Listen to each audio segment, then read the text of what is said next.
Alright, so I'm gonna pick up where I left off in the Archon quest, A Space and Time for You. So, I need to go down.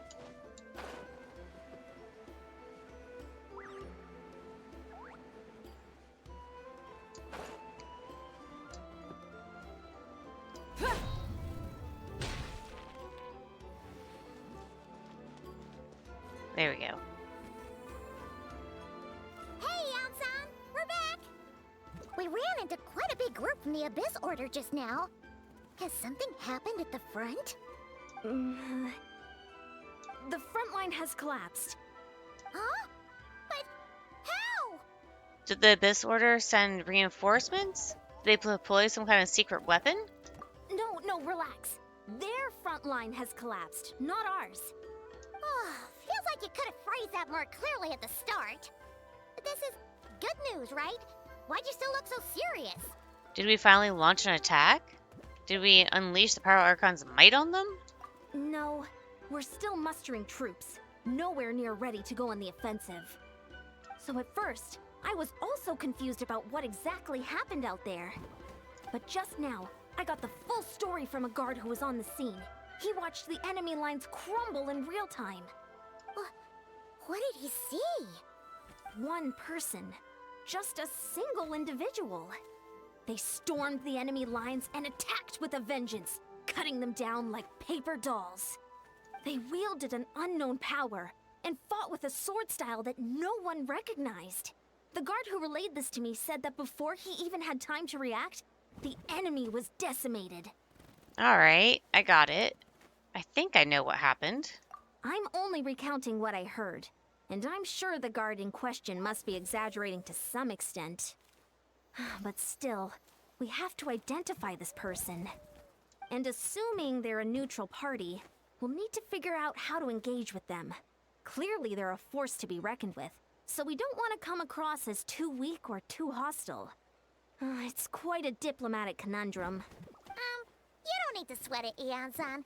From your description, we're already pretty confident that we know this person. Honestly, with the Abyss Order acting out so publicly, it's about time he showed up. Yeah, who else could it be? He never misses an occasion like this. Dains left.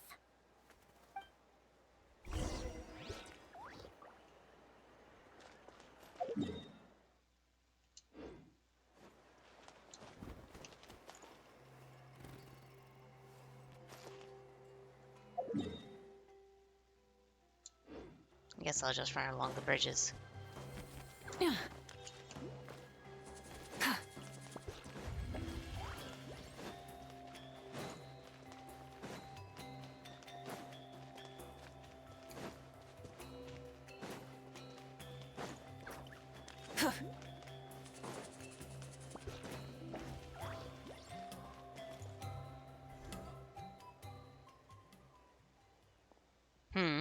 Were you waiting for me? It's been a while, Dane. And yeah, after we heard what went down, we figured you'd shown up. You caused quite a stir, you know. Oh, this is a friend of ours from Natlan. Her name's Eon-san. She insisted on coming here to thank you in person. It is my honor, Mr. Dainsliff. Thank you for breaking the stalemate in our war against the Abyss Order. Natlan is fortunate to share a common enemy with such a mighty warrior as yourself. No need to thank me. I hunt the Abyss Order for my own reasons. Please don't mind him, Eon-san. He always talks like that, but he's a pretty nice guy deep down. It's quite all right.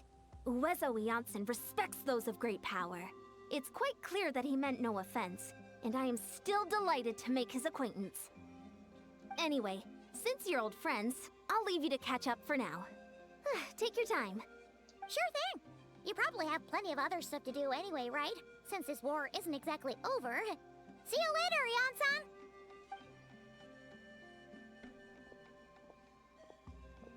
Hey, Dane.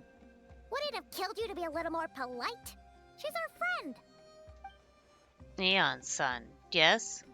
I will remember the name, but I will not invest more emotion than is necessary when dealing with the citizens of the Seven.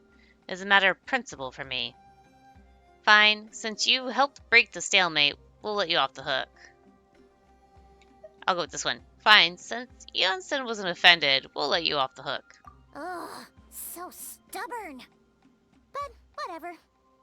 So anyway, Dane, do you have any new info about the Abyss Order for us? Any idea what they're trying to achieve with this war, for example? Never before have I seen the Abyss Order take action on such a large scale. Taken at face value, it seems highly illogical. In a war with the Natlanese, the odds are stacked firmly against them. They surely cannot be unaware of this. Their true goal must be a deeper one. We thought so too. But it sounds like you're no closer to learning what that goal is than we are. I've been on the chase for some time, even captured and interrogated several Abyss Order members. Yet still, I am none the wiser. I can only assume they have gone to great lengths to keep their real operations a secret. I have a bad feeling about this. The Abyss Order is wasting a lot of its forces attacking Natlan, so whatever they stand to gain must hold enormous value to them. What do you think we should do? And since we lack actionable intelligence, for now, we might as well continue to focus on the fighting. Leave them to their secret plots. If they're so willing to sacrifice manpower for it, I intend to make that sacrifice greater and more painful than they could ever have anticipated. If we use this opportunity correctly, I believe we can eliminate the vast majority of the Abyss Order's forces. They'll never be able to mount such a large campaign ever again. That outcome is well worth our time. And the sooner we can do that, the better. That's right. The ideal scenario would be to destroy them before they can reach their goal. Paimon gets it. Nothing in the world can satisfy you like making mincemeat out of the Abyss Order, right? Right. Wow. Okay. A rare, candid response from Dane. It sounds like Dains' one-man attack on the enemy front has put him in a good mood. What about you? Any news to share from your end? Well, actually, we found his sister's hibernation chamber key near the Collective of Plenty. She must have lost it. So she's here in person. Unsurprising given the scale of this operation. Oh, and there's more! After finding the key, we also ran into this weird girl. She kept seeing monsters that we couldn't see, and then, this other time, we saw a load of monsters, but she couldn't. She also said she was on a journey to find the Savior. Her description of this Savior matched the Traveler pretty closely, so we figured it's probably his sister. Hold on. That girl called her the Savior? Yeah, that's right. Is something the matter, Dane? The last time I heard that term was before the Cataclysm, and not just that, it referred to your sister then too. But who would still believe in the myth of the Savior when the Cataclysm has already taken place? It makes no sense. That term's been around even before the Cataclysm? Wait, wasn't his sister called the Princess, though? Where did this Savior thing come from? Well, when she was first granted the title of Princess, the Vinster king and the entire court of Conria set about loudly proclaiming the might that she would bring to the nation. They made it sound as if, with her there, all pain and suffering would be washed away, and the future of Conria would be brighter than anyone could imagine. The Savior was a celebratory title given to the princess by those who believed this rhetoric. Of course, you know how that story ended. In hindsight, the cruel irony is glaring. All that title really stood for was the Vinster King's lust for power. Oh, sounds like the people of Conria really believed in her. Is that why Lumine is so determined to revive the homeland? Because she thinks she's failed as the Conrian's savior? But that certainly doesn't explain everything. There must be some other reason. As for the girl you met, allow me to offer some speculation. I suspect she is descended from pure-blood Conrians afflicted with the curse of immortality. They must be resettled somewhere remote, cut off from the rest of the world. That would explain how her people retained their ancient beliefs, including the myth of the golden-haired savior. Ah, Paimon gets it now. So, a bit like Kaya, except she grew up somewhere more isolated? Still, that doesn't explain the invisible monster situation. If she can't provide us with any more valuable intelligence, I suggest we shift our attention back to the Abyss Order. Sure. Also, why don't you stay with us at the Masters of the Night Wind for tonight? You must be tired after all that fighting today. I will consider it, but we must discuss our next steps first thing tomorrow morning. We can't give the Abyss Order any time to regroup.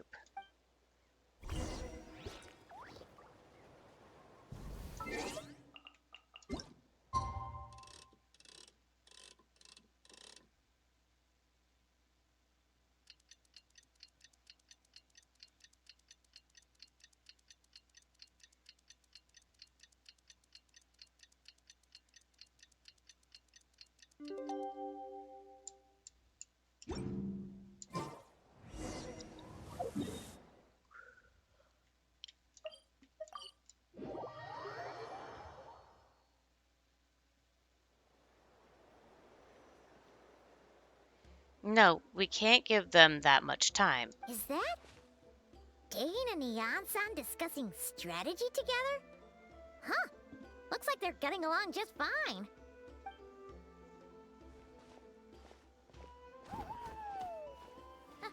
Morning! What are you guys talking about? Ah, you're here. I have some good news to share with you.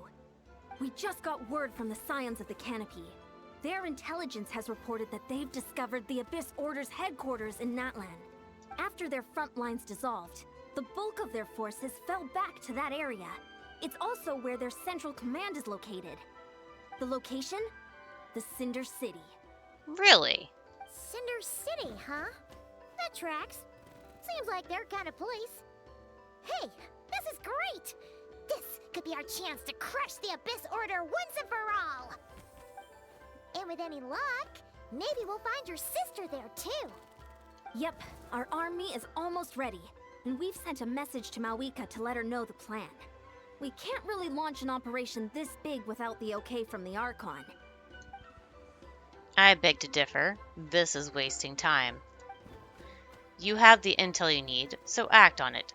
Every second you delay only increases the Abyss Order's odds of survival. I've already explained my reasoning, Mr. Dainsliff. I understand your concern, but an immediate strike is not on the cards for us. Very well, then I will go there alone. Thank you for the intel, Eon-san. You're gonna go on your own? Come on, be sensible. Just wait a tiny bit longer and you'll have a whole army going with you. It's all right. I support your decision, Mr. Dainsliff. Huh? Shouldn't you be talking sense into him? I admire his courage, and I believe he is strong enough to take on the Abyss Order on his own. And even if things don't go to plan, he just needs to bide his time until we arrive with reinforcements. Mr. Dainsliff, I wish you the very best of luck. Thank you. Looks like he's waiting for you to say something, Traveler. Allow me to join you, Dainsliff.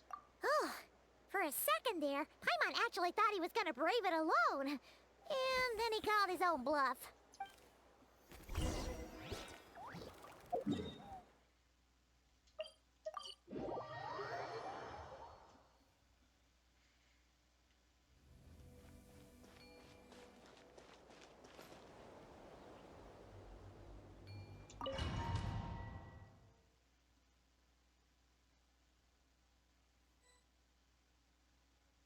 Is this the place?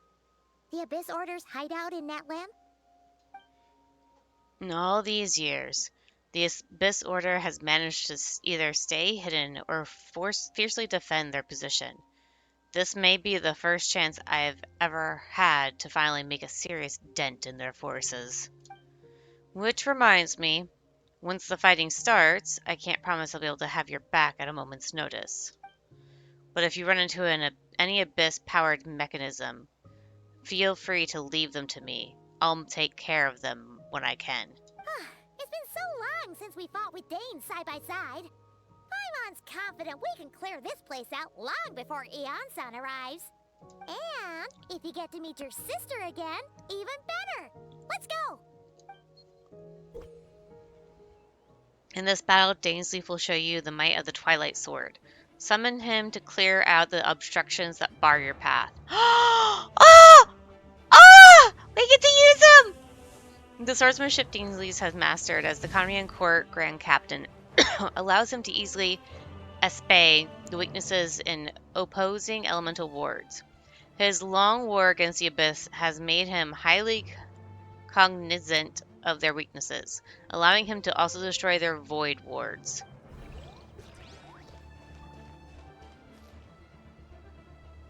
It's fine.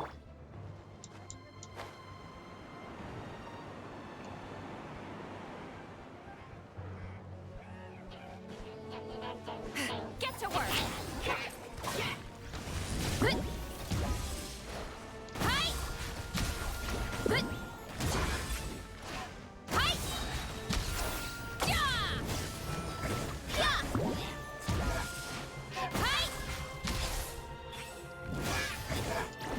Pyroclastic surge!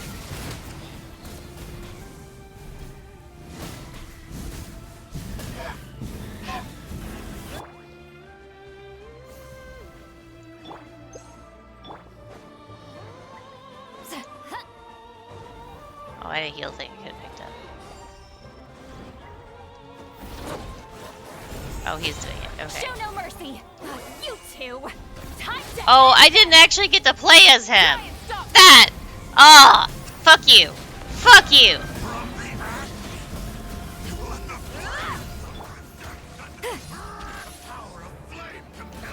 get to work! Let's go.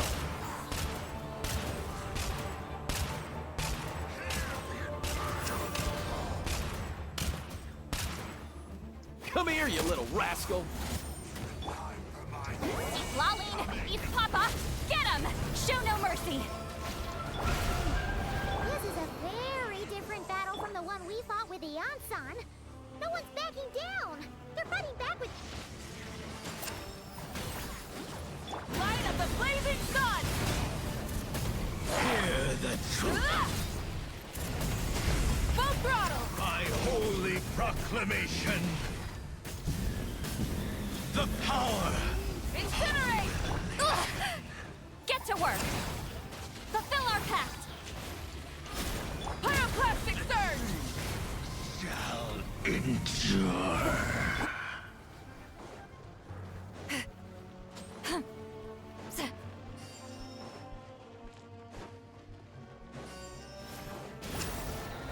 Show no mercy! Try and stop me!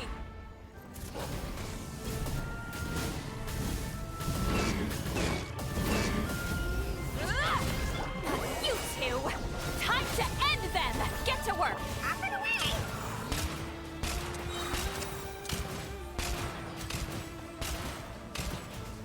Mind your step. Show no mercy! Wrath from the sky!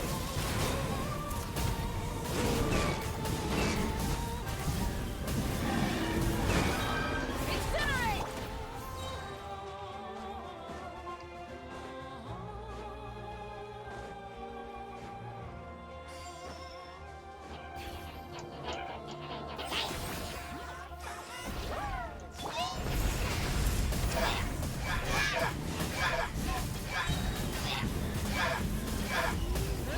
Dains, the relentless spectre that haunts us. The abyss is all present. To flee is futile. To resist it, vain.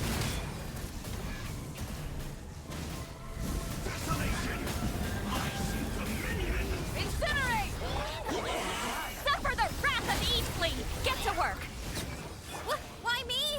You want to stand down! Hi! Hi! Yeah! Abyss.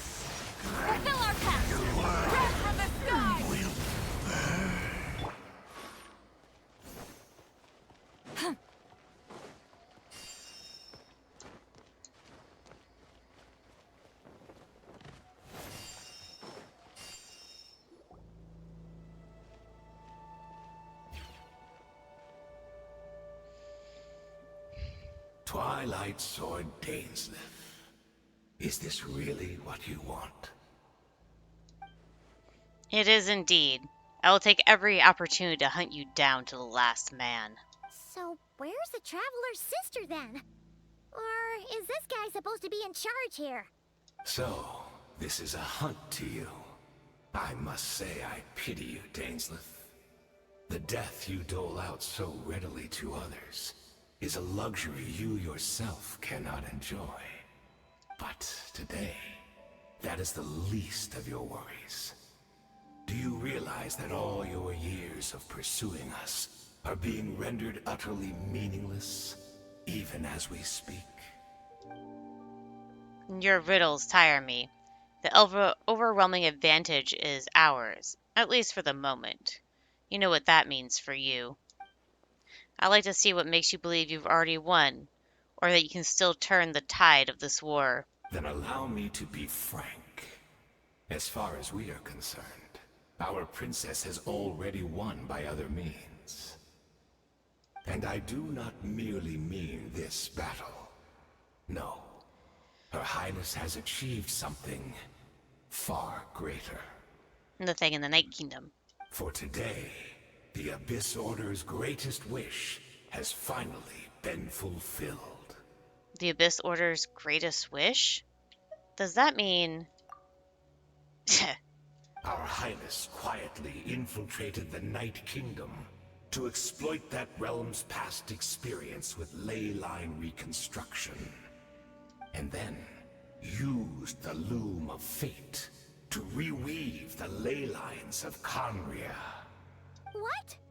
She used the Loom of Fate? Wait, does this mean the attack on the Masters of the Night Wind was all a smokescreen to give her some cover? Oh no! This makes too much sense. Correct. As of now, our homeland has been revived. And all of my comrades that you have slain, Dainslith, they shall forget the struggles that have beset them these past 500 years, and begin their lives anew in a Conria restored to life. What a load of dribble. Your falsehoods are riddled with flaws. My ears tire of your tandem. Isn't there more to reviving a homeland than just reweaving its ley lines? Right! You still need a few steps after that, such as finding a place to host the ley lines you just re-wove. Plus, if it was really so easy, Moika and the captain would have had a way easier time during the war. I have one simple question. If Conria has indeed been revived as you claim, then where is it? Oh, you poor fools. Clinging to delusions, even after the truth has been plainly revealed to you. Think back on the past few days. Have you truly not noticed anything amiss since the start of the war? How about our friend Edith? Anything amiss? Are there signs that I could have missed? I sensed something strange in my dream. It was vague, but it seemed as if some noise had found its way into Natlan's ley lines. Oh, what does that mean? Hard to say. I don't think it had any tangible effect on the Night Kingdom or on our ley lines, but still. It's like a signal that exists on a different dimension of reality. It might not interfere with ours or pose any detectable risk, but I just get the sense that something strange is going on. I also vaguely remember seeing Lumine in the Night Kingdom, facing the Lord of the Night. Wait, that's not all. There were other signs as well. The Abyss Order chose to retreat from the stronghold. The Abyss Order retreated when we attacked their stronghold with Iansun and Seatlali. This isn't their usual style. The meditation of the Abyss Order's follows. According to a guard station near the Masters of Nightwind, many members of the Abyss Order were seen idling around during the lull in the conflict, even settling down to meditate. I can't see monsters at the same time as Deedith. I can't see the monsters that Deedith could see, and she couldn't see the ones I could. We can only see the monsters in each other's sight after making physical contact.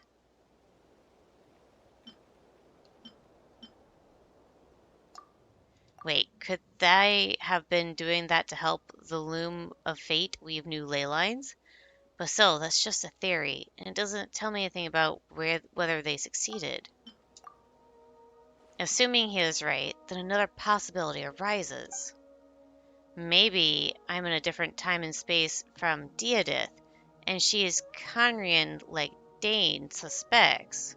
Then that means this revived Conria that he speaks of might actually exist, and despite hailing from that separate time and space, Deedith has found a way to communicate with us. Whatever may be going through your mind right now, do not trust it. I urge you not to believe his lies. The notion that Conria has been revived is preposterous. Unless I see it with my own eyes, I refuse to entertain it. This is the only thing that should demand our attention in this instant, and that is silencing this man for good. That is a weird sentence. Lolene, eat Papa, get him! Let's ride! Full throttle! And be baptized! Hi! Headbutt! Too strong! Show no mercy! Light of the blazing sun! The Abyss Order's mission has been fulfilled! My body is Incinerate! Get to work! to the name of the Try and stop me! Why me? Hi! Mind the wind. Yeah!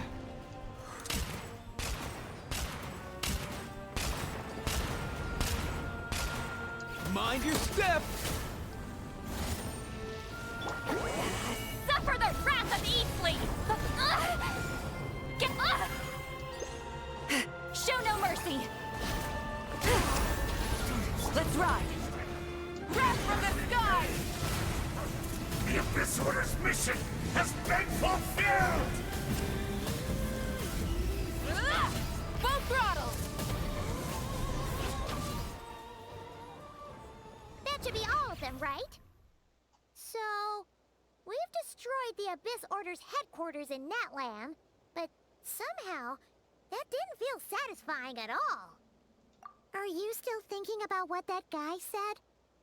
You look really worried. And Deedith is the only potential lead we have.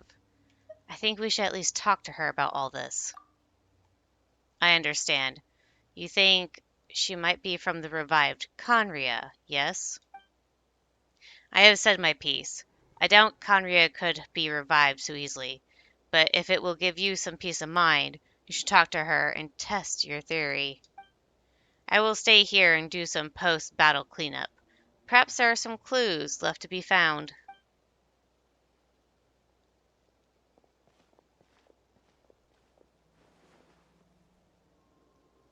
I thought he's not dead.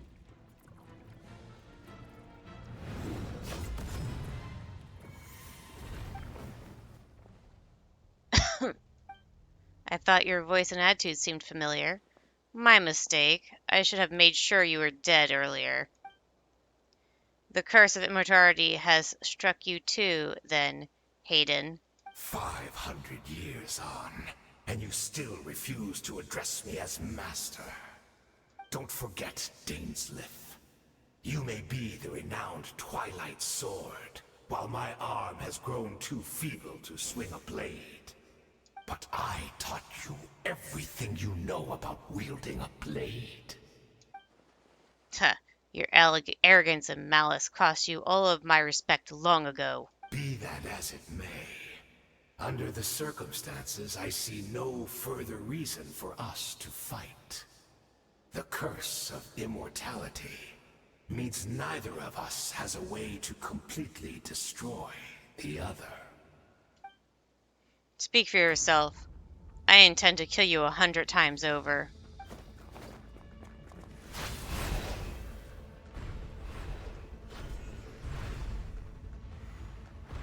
Damn.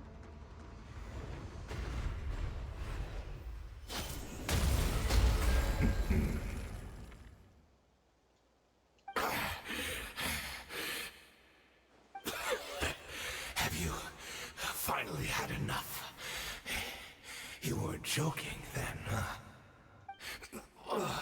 Never, in all my worst nightmares, have I experienced anything close to the pain of 100 deaths.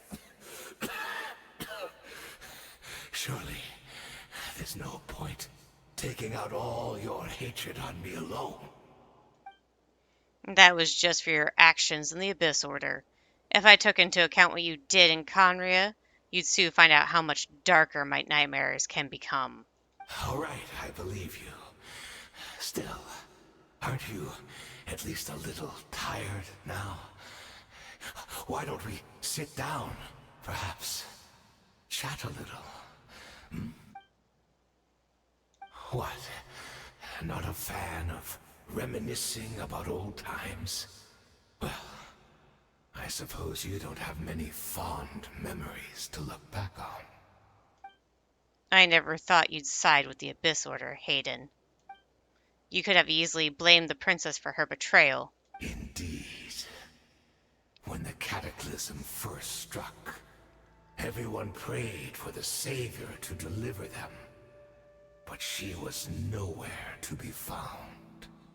Yes, we knew that the great abyssal power within her had been divided up.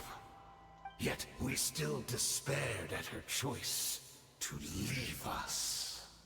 Still, I believe that everything she's doing now, including her regret over what happened, comes from a genuine place in her heart.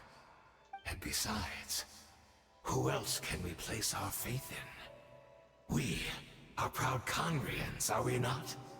I mean, we can hardly turn to the gods.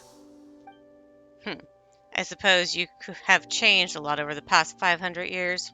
Otherwise, I'd have never expected you to forgive her. Had you been so generous during your time at the Knight Academy as my instructor in Black Serpent blade work, I might not have come to loathe you so much. Is that so?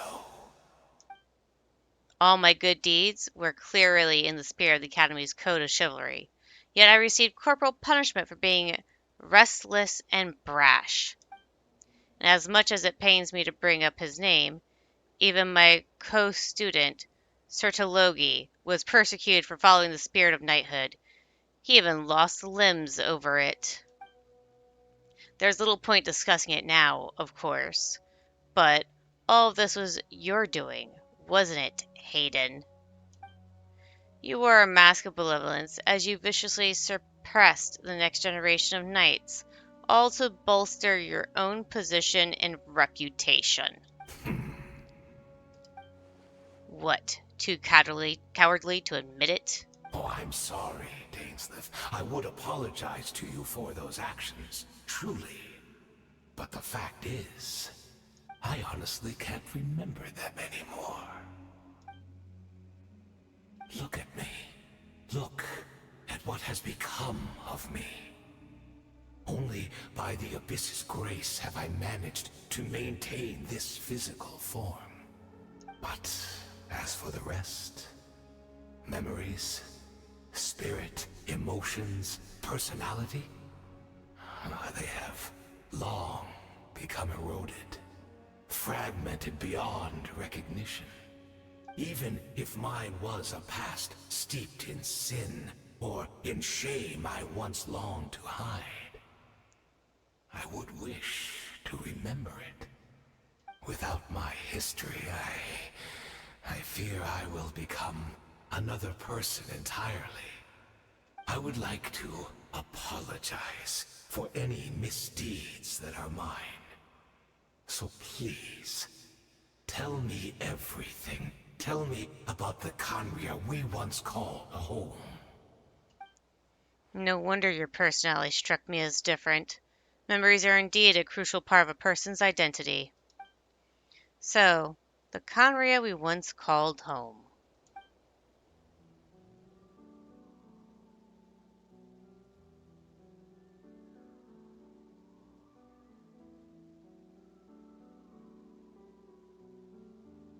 You seem to remember much. Could you tell me more about it? About our golden age? I am not interested. I have neither the time nor the sympathy. Is that so? What a pity. But this will be quite sufficient, as long as the loom of fate heard what I could not. The loom of fate. What have you done? Tell me. I'm afraid I owe you yet another apology, Dainslith. You were right. I lied to you earlier. Your wits are too sharp to be fooled by me. The homeland hasn't yet been revived. In fact, even the ley line weaving is not yet complete. Think of ley lines as the collection of memories concerning a given place. To reweave Khaenri'ah's ley lines as they were 500 years ago, we would somehow need to retrieve almost all the memories of Khaenri'ah from that age. The loom of fate cannot weave without an abundant supply of memories. And so, we relied on everyone in the Abyss Order to provide what they could. Even though fragments are all that remain in most cases, the more we all share, the more that can be restored. So, the loom of fate is running as we speak, and the so-called meditation your members have been performing, its purpose was to supply the loom with memories, wasn't it? Indeed. We, a people in exile, stranded 500 years in the future, will weave our homeland anew and bring the nation of our dreams back into the real world. Ah, what a glorious undertaking. What a shame it had to take this long. After 500 years, most of our memories have faded, and a world woven from broken memories shall itself be broken. So, that's where I'm supposed to come in. You look for assistance from your mortal enemy who has sworn to hunt you down. Precisely. For you possess a ring left to you by your elder brother, which continuously resets your body's condition. Of course, your memories are susceptible to erosion just like ours. But of all Khaenri'ahs who remain, you are sure to remember the most. We had to obtain the memories in your mind, whatever the price. Even if it meant sacrificing our entire army as bait. So, this was your true goal. To lure me here, guide me into a state of meditation, and access my memories. So be it. A few of my fading memories for your entire army? That strikes me as a fair trade. I appreciate your generosity. You're gambling everything you have on the loom of fate. This could be a costly mistake for you in the long run. Perhaps. But that is the gamble our Highness has chosen to make. And thanks to you, the loom of fate has now finished weaving the ley lines. New Khaenri'ah is complete! Enough about your beloved leader. You said you would pay any price for my memories, did you not? In that case, prepare to be slain another 100 times for your deception. I hope it was worth it.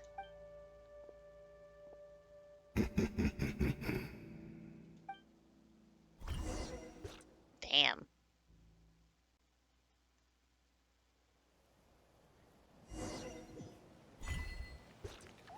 Okay. I'm going to end it here because that is a pretty long segment with a lot of dialogue. So that's going to be it for now, and I'll see you guys later.